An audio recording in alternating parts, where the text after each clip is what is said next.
वैसे तो हम सब ने रामायण देखी है, लेकिन हम में से बहुत कम लोग ही जानते होंगे रावण के छिपे हुए रहस्य। आज हम आपको बताएंगे रावण के वो रहस्य जो न तो आपने टीवी पर देखे होंगे और न ही कहीं पढ़े होंगे। 1. राक्षस वंश का नहीं था रावण। जी हाँ, रावण जन्म से एक ऋषि पुत्र था। भगवान विष्णु द्वारा राक्षसों के विनाश से दुखी होकर राक्षसों के मुखिया सुमाली रावण का नाना ने अपनी पुत्री कैशी से कहा कि पुत्री, राक्षस वंश के कल्याण के लिए मैं चाहता हूँ कि तुम परम पराक्रमी महर्षि विश्रवा से विवाह करो और अपने पुत्रों में राक्षसी प्रेरणाएं उत्पन्न करो, तभी हम राक्षसों की रक्षा हो सकती है। जब कैशी ने महर्षि से संतान हेतु मिलन का समय चुना, उस समय भयंकर आंधी चल रही थी। आकाश में मेघ गरज रहे थे।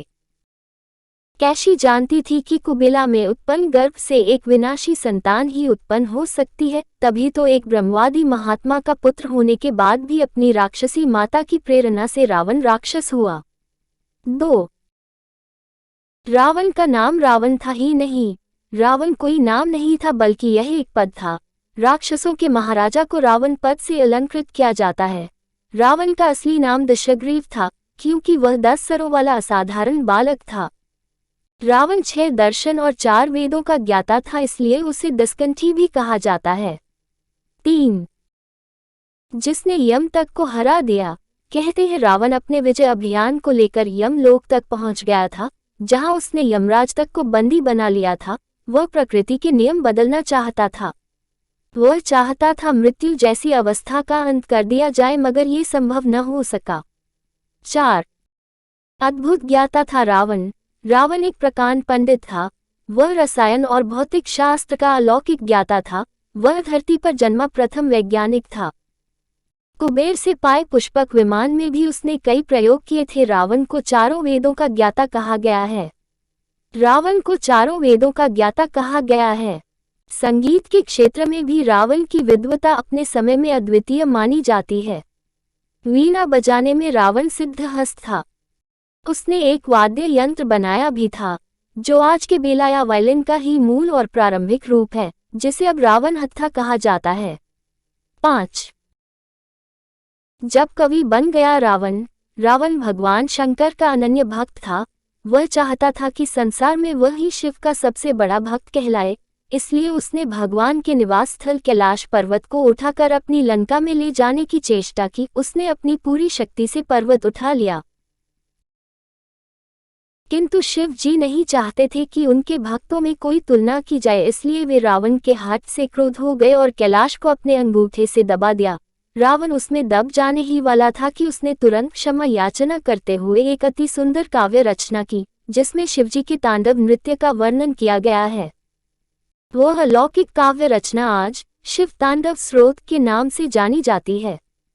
6. मर्यादाओं का पालक था रावण। सीता जी को लंका ले जाने के बाद उसने उन्हें महल में नहीं रखा, क्योंकि वह जानता था कि सीता जी वनवास पर हैं और महल में रहने पर उनके व्रत का अपमान होगा। साथ ही उसने कभी भी सीता जी को स्पर्श नहीं किया।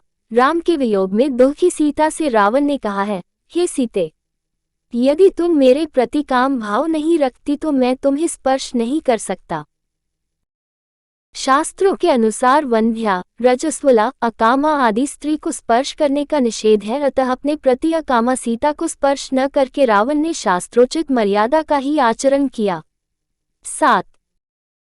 जब राम और सीता जी को स्वयं रावण ने मिलाया।